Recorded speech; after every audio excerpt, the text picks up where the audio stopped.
In this video, I'm going to illustrate to you in very simple terms why the dollar and the euro are mathematically guaranteed to collapse and have been since the moment they were created. You don't need to be an economist to understand what I'm going to show you. A little common sense will do just fine.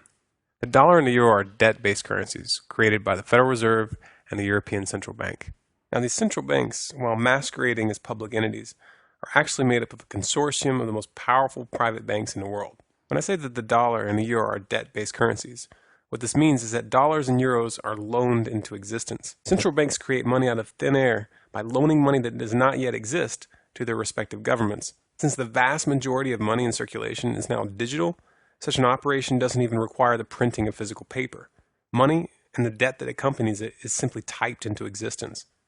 Now, these privately owned central banks don't just loan out their imaginary money for free. They charge interest. But the money to pay back that interest doesn't yet exist in the system.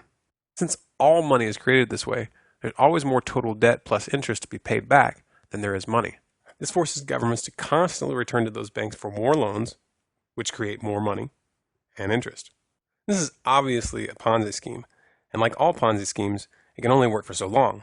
The inevitable result when there's more total debt to be paid due to interest than money in existence is that eventually the debt will reach such astronomical proportions that it will become impossible to service that debt. This is why I said that the collapse of the dollar and the euro is a mathematical certainty. It's been guaranteed since the beginning by the very nature of our monetary system. You might ask yourself why anybody in their right mind would set up a system like this that's guaranteed to fail. Well, the answer is simple. For the same reason that any criminal sets up a Ponzi scheme. There's a small group of bankers who get very, very rich at the expense of the public before the system begins to falter. And they use that money to buy up real assets that maintain their value after the currency falls. Sound criminal to you? Well, that's because it is. But you know what? They're going to get away with it if we don't make a concentrated effort right now to educate the public about the true nature of money and the private central banks which are leading us to the slaughter. And if we let them get away with it this time, the next Ponzi scheme is going to be even bigger.